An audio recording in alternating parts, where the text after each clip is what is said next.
Hello, good morning. Welcome to my channel and welcome to Caveta Fiume in the Alicante region of Spain. I hope you're well wherever you are.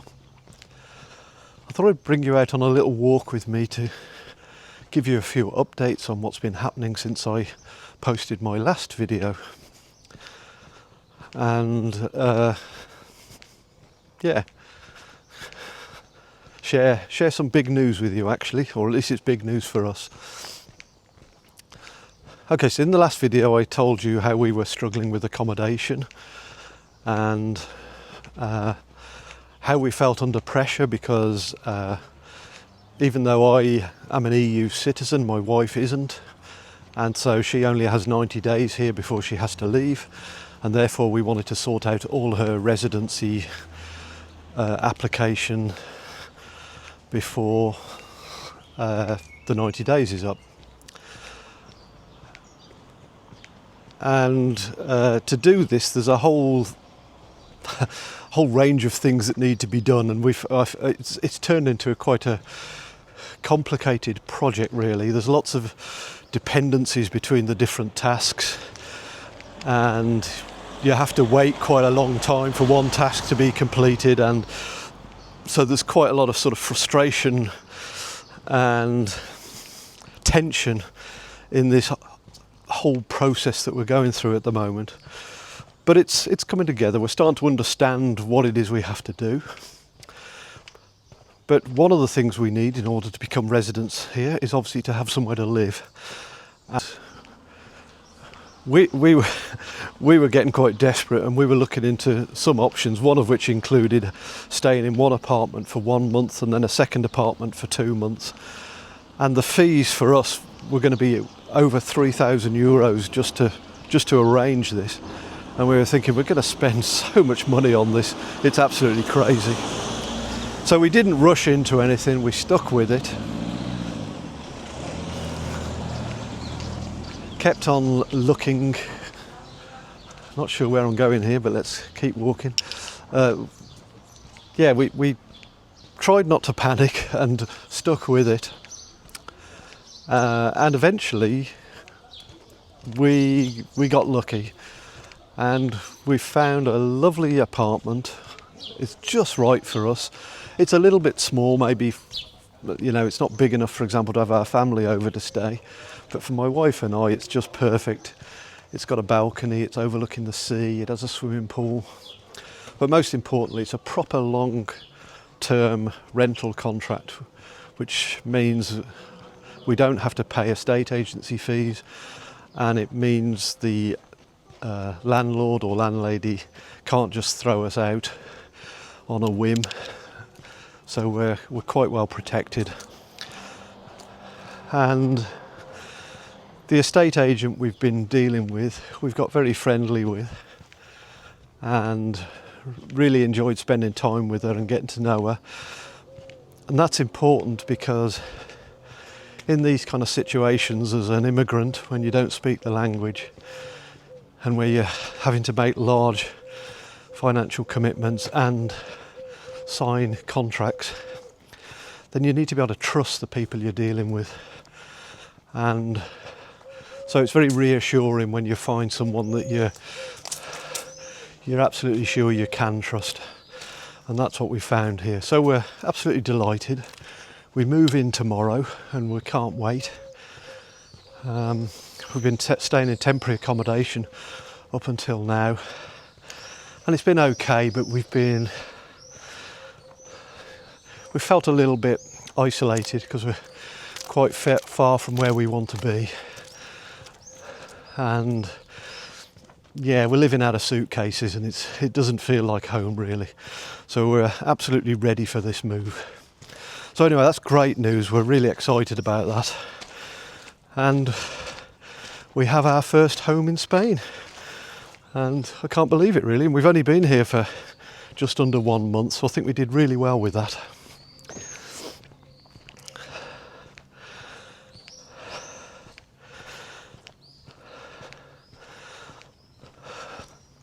However, we have several parallel streams of activity going on here. And sorry if I'm talking like a project manager, but that's how it feels, like one of the biggest, most challenging and complex projects I've ever run. But I said that in order to get our residency confirmed, we have to meet several different requirements, and we've ticked a lot of the boxes off. Things like getting a bank account and getting our all-important NIE number.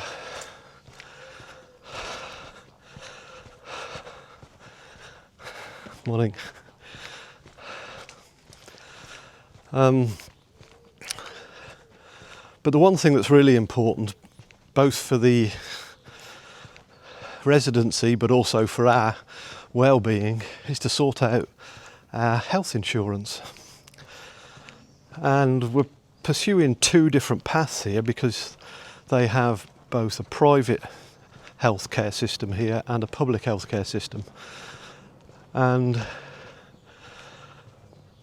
we're struggling with both of those a little bit.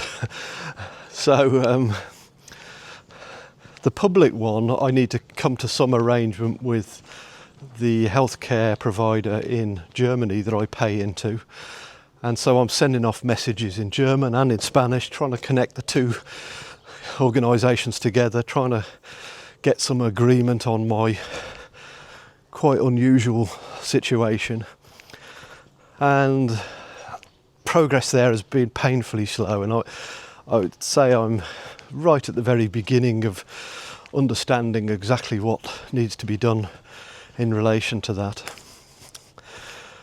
But the reason this is a priority for me is because of the private healthcare. So with the private healthcare, that's normally something you can put in place very quickly, and it can provide a nice temporary arrangement for your residency application. And also sometimes it's quite nice to have both of these options. I've heard of some people who have both private and public healthcare cover, and obviously the private healthcare gives you access to quicker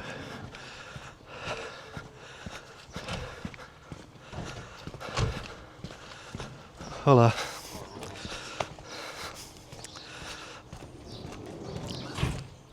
The private healthcare cover gives you access to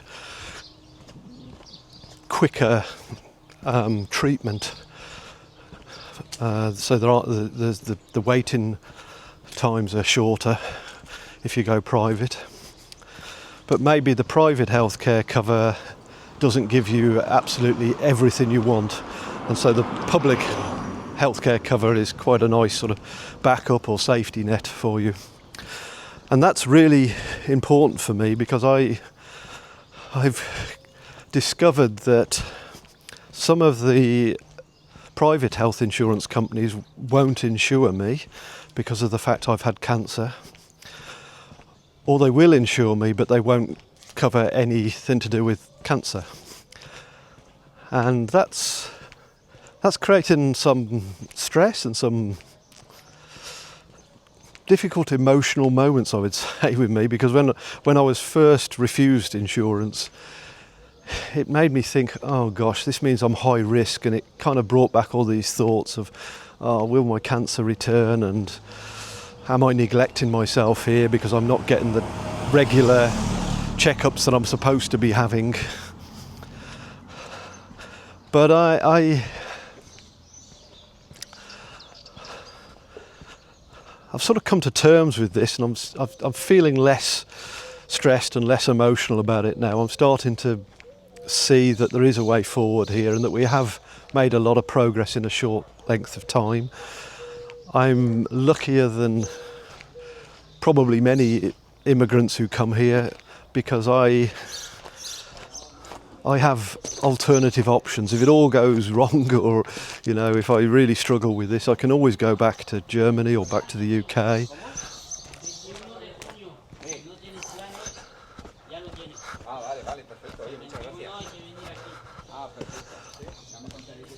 And I have there are EU-wide agreements that mean, emergency care is covered by Germany if I get into problems here.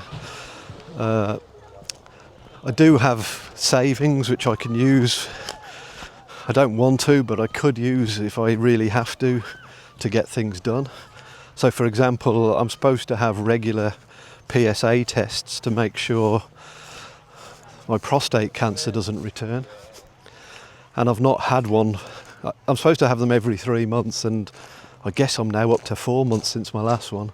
So I'm due one. And if I can't sort out all this paperwork, then what I've discovered is I can just go into a local private lab here, pay a relatively small amount of money and get the test done. So I'll probably do that in the next 1 or 2 weeks just to put my mind at ease. Yeah, so even though it feels quite difficult at times, and even though we do feel like we're wading through treacle with all the bureaucracy,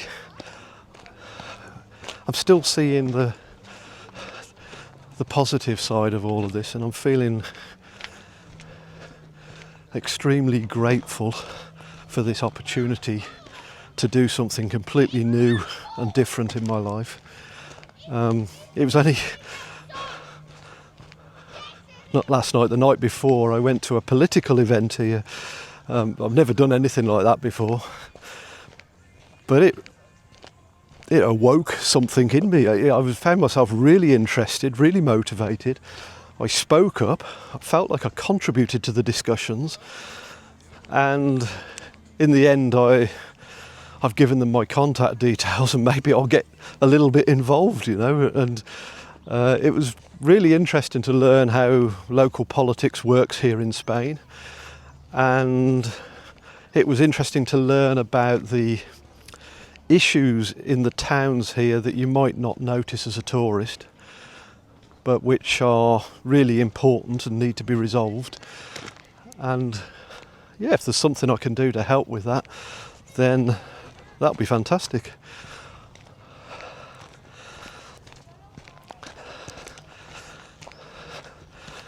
And I never expected to get that kind of opportunity, because obviously my language skills are extremely limited here. So it was the sort of thing I thought I could only do if I was living in the UK. But I never did anything in the UK. In my 18 months living there, and then the 40 odd years before I went to Germany, I never once got involved in politics. But I think there's a difference between sort of national politics and all the kind of unpleasantness of that, and the more sort of practical needs of a local town council. I think that's something where maybe you can at least see if you're making a difference. It's not sort of academic debates on philosophical discussions on whether you should be left wing or right wing or centre ground or whatever. In the local town council, it's more about, should we allow them to expand the local landfill site, or should we invest more money in the sewage systems? These more practical, pressing needs can be discussed and addressed at a local level without endless debates and discussions, or at least that's what I'm hoping. But we'll see. I'm right at the very beginning, and I'm not sure whether this will develop into an interest of mine or not, but we will see. So yeah, what else is there to say, really? I think maybe mental health is also an interesting topic for me. So about a year ago I made a video that was called something like "Why I Chose to Live in Devon Rather Than Portugal." And from what I remember, there were a couple of reasons for that. The one was I found the bureaucracy of living in another country really quite stressful, and it gave me a lot of anxiety, and it was very frustrating, and I always had this feeling I was doing something wrong because I wasn't getting the answers I wanted. So that was a big topic and a big reason why I thought it's going to be better for me to go to England to live rather than somewhere like Portugal or Spain.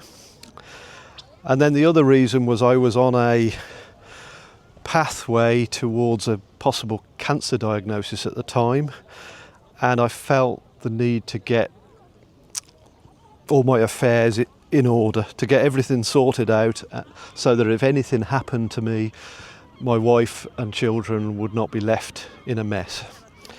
So my thinking at the time was very much about retreating into a more comfortable and safe space where I could retire, basically. And it was the right thing to do at the time, and my reasoning was sound. But eventually I got bored of all of that and felt the need to do something different. And maybe I could have found something different and exciting in England, I'm sure I could. But for reasons I've explained before, we decided, sod it, let's go and give Spain a try. So here we are now, and moving to Spain has been so far more difficult, vastly more difficult than moving to England, and probably also more difficult than moving to Germany, actually. Although when we moved to Germany we had the kids, which created additional complications. But I would say that in terms of us as adults, that part of the move was a lot simpler than this one. And that's because of the bureaucracy and how long it takes to get things done and so on. And of course, as I've mentioned with the health insurance, I also have some health concerns at the moment. Not that there's anything wrong with me, but because I'm not, I don't feel I have someone to turn to. I don't have a doctor yet or anything like that. So it is strange that, given all the challenges I'm facing here, it's strange that my mental health is way better than it was when I was back in England. And I think that was because I got help. When I was in England, I went to therapy, I talked to the doctor, I went on some medication, and I developed a much better understanding of the causes of my anxiety and my depression. And now I'm in a much better place. I mean, my mental health is not perfect, but it feels an awful lot better. And that means that despite all of these challenges that I'm facing, like how difficult it is to set up a bank account or how difficult it is to get health insurance, I feel much more able to handle those challenges. And also I feel like I'm living my dream. So that means I have a feeling that it's worth the struggle. So even though I'm struggling on a daily basis with some of the things that need to be done, I come down here at night, swim in the sea, or I go for a walk like this, and I'm reminded that for me this is as close to paradise as I'm ever likely to get. And you don't get something like this for free. You have to work at it, you have to take some risks, and you have to learn to adapt to a different way of life, and that's what I'm currently doing. So I'm going through that sort of painful transition at the moment, but the beauty of this place and the friendliness of the locals, and even and actually especially the friendliness of the people who are sat behind desks helping me with all the bureaucracy, because behind the processes there are people, and the people are just really nice people, and I'm very grateful for that, and feel like I'm getting a lot of help from strangers. And maybe I'll make a video about that, the kindness of strangers. So that's it, yeah. So all in all, the whole move into Spain project is work in progress, but most importantly we have somewhere to live, and we have a rough idea about what we need to do over the next few weeks. Just one other thought, because I was a bit concerned that I might put off people from moving to Spain because of the difficulties I'm having. What I would say is there are several different routes you can take to move into Spain, and mine is, what's the right word? In business we might say edge case. It's a bit of an unusual situation because of my background in both the UK and in Germany, and I'm not yet a pensioner, and I'm receiving income from both of those countries, and it's a little bit messy.